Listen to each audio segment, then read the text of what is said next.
नमस्कार दर्शक मित्रों, आप देख रहे हैं राष्ट्र प्रथम और मैं हूं तपस्वी आचार्य। मैं आया हूं समाचार का सच लेके, जिसमें हम लोग देश के कुछ विभिन्न भागों के न्यूज़ और बड़ी घटना दिखाने की कोशिश करेंगे। देश के विभिन्न स्टेट से कौन से न्यूज़पेपर ने, कौन से पोर्टल ने क्या आपको न्यूज़ दिखाया है या कौन सी न्यूज़ जो है उसमें कितना वेटेज दिया हुआ है, इसके ऊपर हम लोग थोड़ा बहुत एनालिसिस करेंगे और आपको दिखाएंगे समाचार का सच। तो सबसे पहले आज हम लोग चलेंगे पंजाब की ओर। पंजाब से एक जो सबसे बड़ी सनसनीखेज एक समाचार आया हुआ है, उसमें पंजाब केसरी ने एक न्यूज़ पोर्टल पे और न्यूज़पेपर पे एक सबसे बड़े न्यूज़ दिए हुए, उसके ऊपर हम लोग थोड़ा बहुत एनालिसिस करें और पढ़ने का ट्राई करें।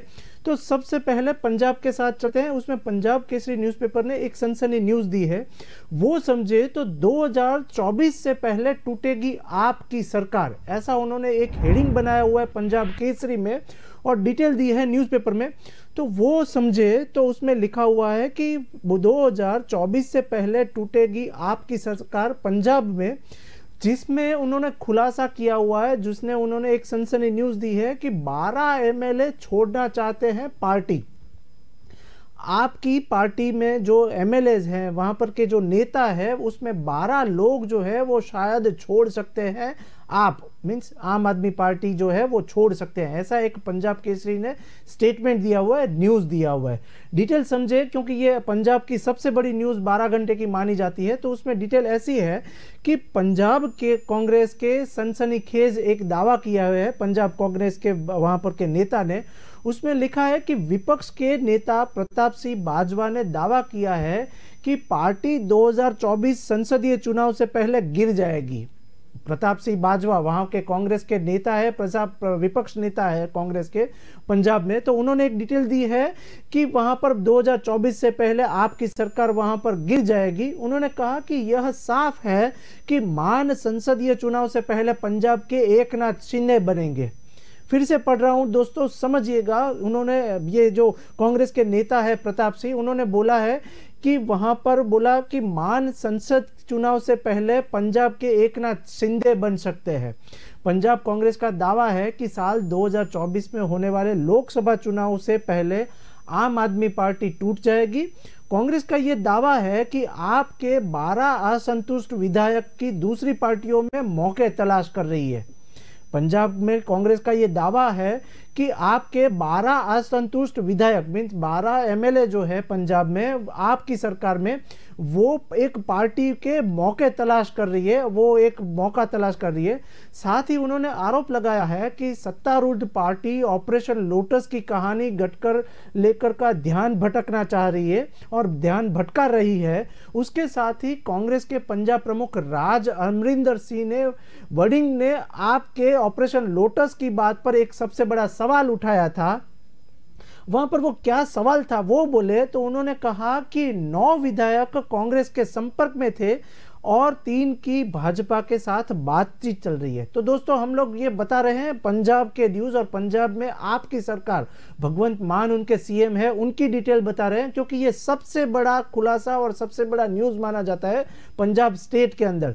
तो डिटेल ऐसी है कि उन्होंने कहा कि नेता विधानसभा चुनाव से कुछ समय पहले ही आप में शामिल हुए थे और उन्होंने ऐसा भी कहा कि केंद्रीय एजेंसी की तरह से अपनी पंजाब इकाई को खुफिया जानकारी दी गई है और आप नेतृत्व हिमाचल प्रदेश और गुजरात विधानसभा चुनाव में किसी शर्मिंदगी को लेकर समाधान है और विधायकों को खींचने की झूठी कहानी तैयार कर रही है। ऐसा वहां पर पंजाब के आपके वहां पर नेता ने भी बोला और आमने सामने आ गए कांग्रेस और साथ ही साथ आप आम आदमी पार्टी। अब देखना यह होगा कि 2024 से पहले पार्टी टूटने का जो दावा हो रहा है उसमें कितना सच है। तो पंजाब केसरी ने और बाकी के न्यूज़ पोर्टल ने भी ऐसे पंजाब के न्यूज़ दिए। उसके साथ ही विपक्ष के नेता प्रताप सिंह बाजवा ने भी एक दावा किया है कि पार्टी 2024 संसदीय चुनाव से पहले गिर जाएगी और साथ ही उन्होंने कहा कि यह साफ है कि मान संसदीय चुनाव से पहले पंजाब के एकनाथ शिंदे बनेंगे। और साथ ही बाजवा ने विधानसभा का जो वहां पर विशेष सत्र बुलाने को भी वहां पर मान के नेतृत्व वाली आप सरकार की वहां पर चाल बताया हुआ है। उसमें वरिष्ठ कांग्रेस नेता का भी कहना है कि इसके जरिए सरकार अपने लिए समय बचाना चाहती है और ताकि अगले 6 महीने तक सदन में कोई अविश्वास प्रस्ताव ना हो। अब ये आपकी सरकार, भगवंत मान की सरकार पंजाब में सत्तारूढ़ है, वो देखना ये होगा कि किस तरीके से अपने 12 एमएलए को बचाती है और पार्टी टूटने से बचाती है। एक दूसरे पर आरोप लगा रहे हैं वहां पर आपकी सरकार और साथ ही साथ कांग्रेस के वहां पर विपक्ष के नेता। आपकी तरफ से वहां पर लगाए जा रहे भाजपा के साथ मिलीभगत के आरोप पर भी कांग्रेस नेता ने चुनौती दी है वहां पर कि उन्होंने आपको बी टीम बताया हुआ है, वहां पर पंजाब की सरकार को बी टीम बताया हुआ है भाजपा की। तो भाजपा ने ऐसा कुछ कहा कि महाराष्ट्र हो, पूर्वोत्तर या कोई भी राज्य हो, भाजपा ने हमारी पार्टी में दल बदल कराए हैं और गुजरात या हिमाचल प्रदेश में आने वाले विधानसभा चुनाव में कांग्रेस का वोट बैंक काटने के लिए वहां पर भाजपा के एजेंडा पर काम कर रही है। तो वो इस तरीके से आपकी सरकार के ऊपर आरोप लगाया है कि आप जो है वो बीजेपी के साथ चल रही है और बीजेपी की बी टीम है। कांग्रेस नेता का कहना है कि वह राज्य में प्रमुख विपक्षी दल है और पंजाब के हितों की रक्षा के लिए समय आने पर आपको समर्थन कर सकती है और कर सकेगा। इस तरीके से ड्यूअल स्टेटमेंट उन लोगों ने दिया हुआ है। कांग्रेस के विपक्ष के जो नेता है उन्होंने जो ड्यूअल स्टेटमेंट दिया है उसके ऊपर काफी सारी हलचल भी हो रही है और एक दूसरे के ऊपर आरोप भी हो रही है। अब देखना यह होगा कि आपके भगवंत मान सीएम जो है वो किस तरीके से अपनी पार्टी को और अपने नेता को बचाते हैं। तो इसके ऊपर अभी हम लोग लगातार नजर रखते हैं। लेकिन अब चलते हैं दूसरे न्यूज की और अब बात करते हैं यूपी की, उत्तर प्रदेश की बात करते हैं, यूपी की बात करते हैं। तो उसमें हिंदुस्तान टाइम्स ने कुछ ऐसा लिखा हुआ है कि इलेक्शन इज ऑन वे, उस तरीके से उन्होंने हेडिंग दिया है वहां पर हिंदुस्तान टाइम्स और काफी सारे न्यूज पोर्टल जो है उन्होंने कुछ डिटेल ऐसी लिखी है कि election is on way, Amit Shah की रैली वहां पर होने वाली है। उस तरीके से उन्होंने एक डिटेल दी है कि election is on way. Amit Shah के लिए 3 लेयर का सुरक्षा घेरा वहां पर रखा गया है और कमांडो व एसपीजी के अलावा बिहार पुलिस भी वहां पर रहेगा सुरक्षा कवच। किस तरीके का सुरक्षा कवच रहेगा या अमित शाह वहां पर क्या करने वाले हैं और अमित शाह वहां पर गृह प्रधान अमित शाह क्या बोलने वाले हैं, उस तरीके से एक स्टेटमेंट आया हुआ है। वहां पर जो न्यूज पोर्टल है न्यूज 18 उन्होंने भी कुछ खुलासा किया हुआ है। तो उसके ऊपर हम लोग देखें वहां पर टाइम्स नाउ ने भी एक डिटेल दी है अमित शाह के ऊपर, क्योंकि वो कांस्टेंट दौरे पे है। तो वहां पर हिमाचल प्रदेश के साथ ही साथ यूपी बिहार में वो दौरा कर रहे हैं अमित शाह गृह प्रधान। तो क्या डिटेल सामने आई है वो समझे। तो गृह मंत्री अमित शाह शुक्रवार को सीमांचल दौरे पे है और गृह मंत्री का सुरक्षा घेरा 3 लेयर का बनाया गया है। जानिए कि किस लेवल में कौन सी सिक्योरिटी तैनात रहेगी और कैसे करेगी सुरक्षा अमित शाह की, गृह प्रधान अमित शाह की। तो उसके बारे में एक डिटेल ऐसी है कि केंद्रीय गृह मंत्री अमित शाह शुक्रवार को बिहार गए हैं और अपने 2 दिवसीय दौरे पर वहां पर अमित शाह पूर्वी में वहां पर रैली तो किशनगंज में बैठक करने वाले हैं। 23 तारीख और 24 तारीख सितंबर को वहां पर सीमांचल में अमित शाह के कार्यक्रम है। तो उसकी पूरी भी वहां पर तैयारी हो गई है और गृह मंत्री के आगमन को लेकर दोनों जिले में काफी कड़ी सुरक्षा कवच भी वहां पर बनाई गई है और सुरक्षा के मजबूत इंतजाम भी किए गए हैं। अब दिल्ली से पहुंची एसपीजी की टीम और साथ ही मोर्चा वहां पर थाम लिया है यूपी बिहार में। डिटेल कुछ एसपीजी कमांडो की करे तो वहां पर एसपीजी ने पूरे इलाके को अपने कब्जे में ले लिया है और पूर्णिया व किशनगंज में केंद्रीय गृह मंत्री अमित शाह के दौरे को लेकर सुरक्षा कड़ी कर दी गई है। वहां पर एक डिटेल में समाचार पढ़ूं तो डिटेल ऐसी आई है कि पूर्णिया के इंदिरा गांधी स्टेडियम में आयोजित केंद्रीय गृह मंत्री अमित शाह के आगमन को लेकर दिल्ली से पहुंची एसपीजी कमांडो और उसकी टीम, साथ ही साथ सुरक्षा व्यवस्था वहां पर संभाल ली है एसपीजी कमांडो ने।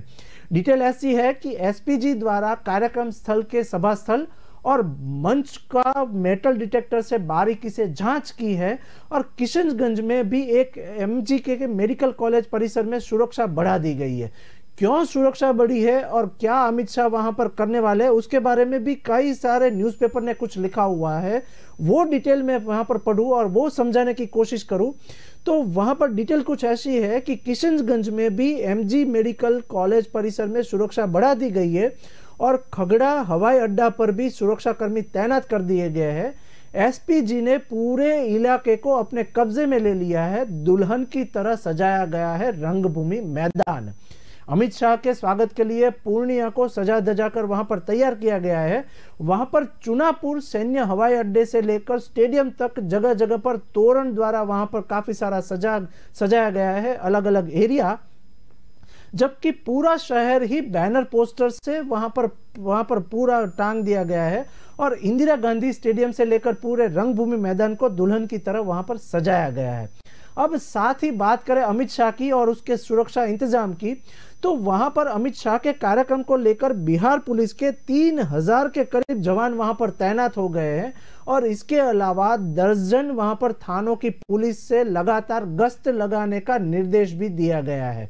अब सैन्य हवाई अड्डे से इंदिरा गांधी स्टेडियम तक करीब 80 ड्रॉप गेट लगाए गए हैं वहां पर, क्योंकि कुछ भी वहां पर पुख्ता इंतजाम में कमी नहीं होनी चाहिए, क्योंकि संवेदनशील जगह पे अमित शाह जा रहे हैं। गृह प्रधान अमित शाह संवेदनशील जगहों पर चुनाव के लिए बातचीत करने वाले हैं, दौरे पर गए हुए हैं। तो अब देखना यह होगा कि वहां पर अमित शाह 2 दिन में क्या सियासी खेल खेल रहे हैं और किसकी सरकार के लिए क्या काम कर रहे हैं। तो ये भी समाचार के ऊपर हम लोग लगातार नजर रखेंगे। लेकिन अब बात करते हैं तीसरे न्यूज की तरफ। अब बात करते हैं राजस्थान की। राजस्थान में क्या सबसे बड़ी सियासी हलचल हो रही है, उसमें एक राजस्थान पत्रिका ने न्यूज दिया हुआ है राजस्थान के, क्योंकि वहां पर भी कांग्रेस की आम आदमी पार्टी और दोनों आमने सामने है। तो किस तरीके का वहां पर सियासी हलचल हो रहा है वो देखें। तो राजस्थान पत्रिका ने एक जो न्यूज दिया हुआ है वो मैं यहां पर पढ़ूं और वो समझने की कोशिश करूं। तो राजस्थान पत्रिका कुछ ऐसा लिख रही है कि कांग्रेस प्रेसिडेंट इलेक्शन, उन्होंने ऐसा एक हेडिंग बनाया और उसमें लिखा कि कांग्रेस प्रेसिडेंट इलेक्शन तो राजस्थान के सीएम होंगे सचिन पायलट। उन्होंने कुछ ऐसा क्वेश्चन मार्क किया हुआ है। आपको बता दें कि वहां पर अभी जो सीएम अशोक गहलोत है उसके बाद शायद बन सकते हैं उसके सीएम सचिन पायलट। डिटेल कुछ ऐसी है कि जाने क्या है राजस्थान के समीकरण। तो इस तरीके से न्यूज दिया हुआ है राजस्थान पत्रिका ने, और साथ ही दैनिक भास्कर ने भी कुछ ऐसी डिटेल दी है, वो मैं यहां पर पढ़ूं कि यह स्पष्ट नहीं हुआ है कि अध्यक्ष बनने की स्थिति में यदि मुख्यमंत्री पद से वहां पर किसी को हटाया जा सकता है तो अशोक गहलोत की जगह किसे यह जिम्मेदारी सौंपी जाए। तो डिटेल कुछ ऐसी लिखी है दैनिक भास्कर ने कि कांग्रेस अध्यक्ष पद के चुनाव को लेकर अधिसूचना जारी कर दिया गया है और साथ ही में इधर राजस्थान के मुख्यमंत्री अशोक गहलोत और पार्टी के वरिष्ठ नेता शशि थरूर की चुनावी समर में उतरने का वहां पर स्पष्ट हो चुका है। तो अब देखना यह होगा कि जिसकी वजह से मुकाबला रोचक होने की एक संभावना भी जताई जा रही है। और दूसरी बात करूं तो इन दिनों वहां पर इन दोनों नेताओं के अलावा कुछ और लोग भी चुनाव लड़ सकते हैं, ऐसा भी किसी न्यूज़पेपर ने दिखाया हुआ है। न्यूज़ पोर्टल ने भी यहां पर वो न्यूज़ को खारिज किया है और डिटेल दी है कि दूसरे लोग भी, दूसरे कांग्रेसी नेता भी चुनाव के लिए लड़ सकते हैं। क्या सचिन पायलट बनेंगे राजस्थान के सीएम? ऐसा क्वेश्चन मार्क विविध न्यूज़पेपर ने वायरल भी किया हुआ है, क्योंकि 12 घंटे में ये सबसे बड़ा राजस्थान का न्यूज बना है और काफी सारे वायरल भी न्यूज हुआ है राजस्थान का। तो इन सब के बीच राजस्थान के मुख्यमंत्री अशोक गहलोत ने संकेत दिया है कि वह अध्यक्ष और मुख्यमंत्री दोनों की जिम्मेदारी संभाल सकते हैं। डिटेल ऐसी कुछ दी है वहां पर। अशोक गहलोत ने ऐसा बोले और उनका मानना ऐसा है कि मैं राजस्थान का सीएम पद छोड़ूंगा नहीं, ऐसी एक डिटेल भी सामने आई है। इन सब के बीच राजस्थान के मुख्यमंत्री अशोक गहलोत ने संकेत दिया है कि अध्यक्ष और मुख्यमंत्री मैं दोनों संभाल सकता हूं।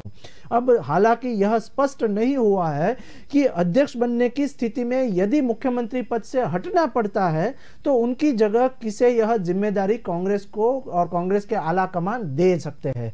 राजनीति के जानकारों का माने तो यह ऐसी स्थिति उत्पन्न होती है कि गहलोत चाहेंगे कि उनका कोई करीबी मुख्यमंत्री वहां पर राजस्थान में सत्तारूढ़ हो और मेरा मान के चले वो सीएम। इस तरीके की डिटेल भी सामने आई है। तो समाचार पुख्ता नजर रखते हुए वहां पर अशोक गहलोत ऐसा मान रहे हैं कि मैं दोनों कमान संभाल सकता हूं, सीएम भी बनूंगा और पार्टी प्रेसिडेंट भी बनूंगा। तो अब देखना यह होगा कि आला कमान क्या फैसला ले रहे हैं। और साथ ही में सचिन पायलट के करीबी नेताओं का कहना है कि अगले साल होने वाले विधानसभा चुनाव को देखते हुए यह जिम्मेदारी पायलट को सौंप देनी चाहिए। अशोक गहलोत बनाम शशि थरूर, एक नाम ये भी चल रहा है। तो देखें कि शशि थरूर के बारे में या अशोक गहलोत के बारे में दूसरी डिटेल क्या आई है। तो उसके साथ 22 साल बाद देश की सबसे बड़ी पुरानी पार्टी कांग्रेस का प्रमुख चुनाव के जरिए चुनाव के नाम किए जाएंगे और चुनावों के नाम और पार्टी प्रेसिडेंट कौन होगा वो चुनने के कई सारी प्रतिक्रिया हो रही है। तो उसके साथ ही अशोक गहलोत पहले ही वहां पर कह चुके हैं कि अध्यक्ष बनने के लिए मनाने का एक आखिरी प्रयास भी कर रहे हैं और मैं करूंगा, क्योंकि दूसरी तरफ पहले से ही चुनाव आमने सामने आ रहे हैं और चुनाव लड़ने का संकेत दे रहे लोकसभा सदस्य शशि थरूर ने भी कांग्रेस के मुख्यालय में पहुंचकर पार्टी के केंद्रीय चुनाव प्राधिकरण की प्रमुख मधुसूदन मिस्त्री से मुलाकात की है और नामांकन की प्रक्रिया के बारे में जानकारी भी हासिल की है शशि थरूर ने। तो कुछ अन्य नेताओं के भी चुनाव मैदान में उतरने की संभावना खारिज नहीं की जा सकती, लेकिन अब देखना यह होगा कि कांग्रेस के आला कमान जो राहुल गांधी है, सोनिया गांधी है, उसके ऊपर क्या विशेष टिप्पणी करती है और कौन से वहां पर नेता को चुनने की कोशिश कर रही है। देखना यह रहेगा कि राजस्थान में अब सीएम बदलेंगे या फिर सीएम वही रहेंगे। अब बात करते हैं चौथे न्यूज की और जो 12 घंटे की सबसे बड़ी न्यूज मानी जाती है वो है केरल की न्यूज। वो काफी एक हंगामा वहां पर हुआ है और आगजनी के बनाव भी बने हैं। तो वो न्यूज हम लोग समझे तो वहां पर छापेमारी के विरोध में पीएफआई के समर्थकों का सबसे बड़ा वहां पर बवाल चल रहा है। तो क्यों कर रहे हैं पीएफआई समर्थकों को वहां पर बवाल कर रहे हैं, उसके बारे में डिटेल जाने, क्योंकि कई जगहों पे वहां पर आगजनी के बनाव भी बने हैं और मारकापो भी हुआ है। तो डिटेल कुछ ऐसी है कि बंद के आह्वान में एक ऑटो रिक्शा को किया क्षतिग्रस्त और पेट्रोल बम भी फेंका गया। तो पीएफआई जो संगठन है उन्होंने काफी सारी वहां पर धमाल मचाई हुई है। तो डिटेल कुछ ऐसी है कि देश भर में popular front of India means के पीएफआई से जुड़े लोगों पर एनआईए और ईडी ने गुरुवार को वहां पर छापेमारी की है और छापेमारी के दौरान जो भी डिटेल सामने आई है तो वहां पर एक बड़ी संख्या में काफी लोगों को वहां पर गिरफ्तार भी किया गया है और केंद्रीय जांच एजेंसी की छापेमारी की कार्यवाही के खिलाफ पॉपुलर फ्रंट ऑफ इंडिया ने शुक्रवार को केरल बंद का एक आह्वान दिया है और आह्वान इस तरीके से हुआ कि पीएफआई द्वारा बंद के आह्वान में केरल के विभिन्न हिस्सों में हिंसा की घटना भी स्टार्ट हुई है और घटनाएं भी सामने आई है। तो वहां पर एक न्यूज़पेपर ने डिटेल कुछ ऐसी लिखी है, वो मैं समझने का प्रयत्न करूं तो पीएफआई संगठन समर्थकों ने फेंका पेट्रोल बम और दूसरी डिटेल केरल और तिरुवनंतपुरम में, कोलम में और कोझिकोड और वायनाड और अल्लापुझा की सहित विभिन्न जिलों में केरल राज्य के पर वहां पर सड़क परिवहन निगम की वहां पर सुबह कन्नूर के नारायणपारा में वितरण के लिए अखबार से ले जा रहे थे एक वाहन पर उसने आग लगा दी है और वहां पर पेट्रोल बम भी फेंका गया है। अन्य वाहनों में भी पीएफआई के समर्थकों द्वारा पथराव भी किए गए हैं और कोझिकोड और कन्नूर में पीएफआई कार्यकर्ताओं द्वारा किए गए पथराव में एक 15 वर्षीय लड़की की और एक ऑटो रिक्शा चालक की मामूली चोट भी आई हुई है। अब देखना यह होगा कि वहां की प्रशासन क्या स्टेप ले रही है और किसको घेरावे में लेके ये जो धमाल चल रही है वो बंद करवा रही है। तो अब बात करते हैं दूसरे न्यूज की तरफ। अब बात करते हैं हिमाचल की। दोस्तों हम लोग, मैं आपको बता दूं कि ये जो हम लोग प्रोग्राम दे रहे हैं, ये जो आपको न्यूज दिखा रहे हैं वो समाचार के सच के द्वारा दे रहे हैं, जिसमें अलग अलग स्टेट में कौन से न्यूज़पेपर में कौन सी न्यूज जो है वो आपको दिखाई गई है, उसके ऊपर हम लोग थोड़ा बहुत एनालिसिस करके आपको दिखाते हैं समाचार का सच। तो अब चलते हैं हिमाचल प्रदेश की ओर। तो नई दुनिया एक न्यूज़पेपर है, उसने एक न्यूज़पेपर पोर्टल भी साथ चला रहे हैं। तो वो कुछ ऐसा लिखा हुआ है कि कभी भी हो सकता है गुजरात और हिमाचल प्रदेश के चुनाव का ऐलान। एक डिटेल ऐसी लिखी है वहां पर नई दुनिया ने। डिटेल समझने का प्रयत्न करें क्योंकि साथ के साथ वहां पर हिमाचल प्रदेश की बात हो रही है और गुजरात की भी साथ में बात हो रही है। तो ये जो न्यूज़पेपर है उसने जो डिटेल दी है वो मैं यहाँ पर पढ़ूं तो हिमाचल का चुनाव ऐलान हो सकता है और तैयारियां देखने जा रही है आयोग की टीम। इस तरीके का एक हिमाचल प्रदेश से न्यूज आ रहा है। तो क्या है ये न्यूज, वो देखे तो हिमाचल प्रदेश और गुजरात विधानसभाओं का कार्यकाल 8 जनवरी 2023 को और 23 फरवरी 2023 को खत्म होगा। तो उसके साथ ही साथ चुनाव प्राधिकरण किसी भी सदन के 5 साल के कार्यकाल की समाप्ति के 6 महीने के भीतर कभी भी चुनाव करवा सकती है या कर सकती है, ऐसी एक डिटेल विविध न्यूज़पेपर ने। इसका गुजरात में भी ऐसा कुछ न्यूज़ चल रहा है। तो आगामी विधानसभा चुनाव की तैयारी को तेज करते हुए पूर्ण चुनाव आयोग गुरुवार से हिमाचल प्रदेश और गुजरात का दौरा करेगा और दोनों राज्यों में चुनाव की तैयारी का आकलन भी कर रही है। डिटेल कुछ ऐसी है कि ये दो स्टेट में शायद चुनाव साथ में होंगे, हिमाचल प्रदेश और गुजरात में। तो मुख्य चुनाव आयुक्त राजीव कुमार और चुनाव आयुक्त अनूप चंद्र पांडे गुरुवार से हिमाचल प्रदेश के 3 दिवसीय दौरे पर है और अभी वहां पर वो काफी सारा मुआवजा भी कर रहे हैं। तो वे राज्य सरकार के शीर्ष अधिकारियों से मिलकर तैयारियों की समीक्षा भी कर रहे थे और अभी तक कर रहे हैं। तो साथ ही यह सुनिश्चित करें कि चुनाव सुचारू रूप से संपन्न हो सके और तैयारियों का जायजा लेने के लिए वहां पर सोमवार को कुमार और पांडे गुजरात दौरे पर जाने की संभावना अभी जताई जा रही है। दूसरी तरफ हिमाचल प्रदेश और गुजरात विधानसभा का कार्यकाल 8 जनवरी 2023 को और 23 फरवरी 2023 को खत्म होगा। उस चुनाव प्राधिकरण किसी भी सदन में के 5 साल के कार्यकाल की समाप्ति के 6 महीने के भीतर कभी भी चुनाव कर सकते हैं, ऐसी भी डिटेल सामने आई है। अब देखना यह होगा कि चुनाव आयोग के लिए चुनावों की घोषणा से पहले चुनावी राज्य का दौरा करना आम बात होती है, लेकिन आपको मैं ये बता दूं कि 2017 में हिमाचल प्रदेश में 9 नवंबर को मतदान हुआ था और उसके साथ ही साथ एक जो न्यूज सामने आई है, जबकि गुजरात में 2 चरणों में 9 दिसंबर और 14 दिसंबर को अपने मताधिकार का प्रयोग किया था गुजरात में। तो भाजपा गुजरात में 1998 से सत्ता में है और मुख्य विपक्षी दल कांग्रेस को माना जाता है। कांग्रेस मुख्य विपक्षी दल 2017 के पिछले विधानसभा चुनाव में उसे हराने की करीब आ गई थी, लेकिन हालांकि पिछले 5 वर्षों में कई बार कांग्रेस नेताओं ने भाजपा में शामिल होने के लिए पार्टी भी वहां पर छोड़ दी है गुजरात में। तो डिटेल कुछ ऐसी है कि ऐसा प्रतीत होता है कि आपने आगामी चुनाव मींस आम आदमी पार्टी ने आगामी चुनाव के प्रचार में देश में अपनी उपस्थिति का विस्तार करने की मांग करते हुए मार्च पूरा कर लिया है। अब देखना यह होगा कि गुजरात में भी आपकी सरकार मींस आम आदमी की पार्टी जो है वो क्या मुआवजा दे रही है और वो क्या कार्य कर रही है। साथ ही में हिमाचल प्रदेश के में बीजेपी ने 2017 में कांग्रेस को हराकर सत्ता में वापसी की थी। उसके साथ ही लेकिन बता दें कि इस बार कांग्रेस बड़े पैमाने पर ध्रुवीय पहाड़ी राज्य में भाजपा को वहां पर चुनौती देने के लिए वहां पर कमर कस रही है कांग्रेस, और साथ ही साथ आपके नेता भी वहां पर काफी सारा वहां पर दौरे भी कर रहे हैं वहां पर। अब दूसरे न्यूज की तरफ आगे बढ़े तो एक आइए चलते हैं हम लोग पहले गुजरात में अभी चुनावी मामला वहां पर माहौल चल रहा है। तो उसके साथ ही न्यूज पोर्टल न्यूज 18 और संदेश ने कुछ डिटेल दी है गुजरात की। तो डिटेल कुछ ऐसी है गुजरात में कि गुजरात के चुनाव को लेके आम आदमी पार्टी के एक नेता का एक सबसे बड़ा वीडियो वायरल हुआ है। उसमें 12 घंटे की ये गुजरात में सबसे बड़ी न्यूज मानी जाती है, क्योंकि गांधी के गुजरात में दारूबंदी है।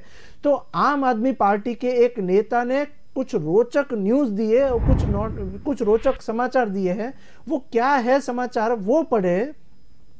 तो गुजरात में आपके उम्मीदवार जनसभा में गिनाए दारू पीने के फायदे, ऐसे एक न्यूज दिए और उन्होंने कुछ ऐसा बोला कि ये न्यूज पूरे हो गए वायरल। तो क्या न्यूज वायरल हुए गुजरात में वो हम लोग समझे। तो डिटेल कुछ ऐसी आई है कि गुजरात में आपके उम्मीदवार ने जनसभा में गिनाए दारू पीने के फायदे, जबकि आपको बता दें कि गुजरात में दारूबंदी है, गांधी के गुजरात में दारूबंदी है। तो वहीं पर आपके उम्मीदवार ने वहां पर बताया कि दारू पीना कितना सेहत के लिए अच्छा है। डिटेल पढ़े तो कुछ हाल ही में आम आदमी पार्टी के प्रमुख और दिल्ली के सीएम अरविंद केजरीवाल ने गुजरात के दौरे पर भाजपा सरकार पर आरोप लगाया है कि ड्राई स्टेट में लोग जहरीली शराब पीने की वजह से वहां पर मर रहे हैं गुजरात में। अगर उनकी सरकार आएगी तो उनका ध्यान अच्छी शिक्षा, अच्छे अस्पताल और भ्रष्टाचार मुक्त होगा गुजरात। ऐसी एक डिटेल दी थी वहां पर अरविंद केजरीवाल ने। तो डिटेल जो वहां पर मैं पढ़ रहा हूं, तो लेकिन डिटेल ऐसी है कि लेकिन इस बीच उनकी ही पार्टी एक उम्मीदवार जो सोमनाथ में जनसभा संबोध रहे थे, उसके दौरान उसने शराब पीने के फायदे गिना दिए। अब आपको बता दें कि गुजरात में दारूबंदी है, तो एक तरफ अरविंद केजरीवाल बोल रहे हैं कि हम लोग अच्छी शिक्षा प्रदान करेंगे, और उनके ही नेता गिना रहे हैं दारू पीने के अच्छे तरीके। तो डिटेल कुछ ऐसी है कि वहां पर वो बता दे कि यह मामला इसलिए भी रोचक हुआ क्योंकि पंजाब के सीएम और आप नेता भगवंत मान पर विपक्ष ने एक आरोप लगाया था कि वे जर्मनी से फ्लाइट से आते वह नशे में चूर थे। भगवंत मान आपके वहां पर पंजाब के सीएम है, वो वहां पर जर्मनी से आ रहे थे, तो वहां पर वो नशे में चूर थे और फ्लाइट में काफी हंगामा भी उन्होंने किया। इस मामले में नागरिक विमान मंत्रालय जांच के आदेश दे चुकी है, और हाल ही में पंजाब सीएम भगवंत मान पर जब आरोप लगाया गया है तो वो वजह से फ्लाइट देरी से उड़ान वहां पर भर पाई थी, और विपक्ष नेता ने आरोप लगाया कि मान ढंग से चल भी नहीं रह पा रहे थे, और इधर आपने इन आरोपों को निराधार बताया हुआ है।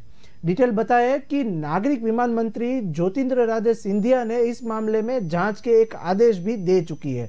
अब बात करें गुजरात की, तो शराब को लेकर ताजा विवाद वहां पर गुजरात में सामने आया, और ड्राई स्टेट गुजरात के सोमनाथ में एक जनसभा संबोधित करते हुए जमवाल वहां पर बात ऐसी आई कि दुनिया के 196 देश है जहां पर 800 करोड़ लोग रह रहे हैं, लेकिन वहां पर सभी लोग दारू पी रहे हैं, तो दारू पीना सेहत के लिए अच्छा है, ऐसे न्यूज दे रहे हैं आपके वहां पर जो नेता है गुजरात के ऐसे।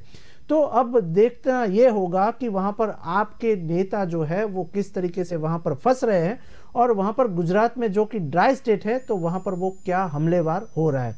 तो दर्शक मित्रों, ये था हमारा स्पेशल बुलेटिन समाचार का सच, जिसमें हमने बताया पूरे देश के अलग अलग न्यूज पोर्टल और न्यूज घटनाएं और न्यूज पोर्टल से लिए समाचार।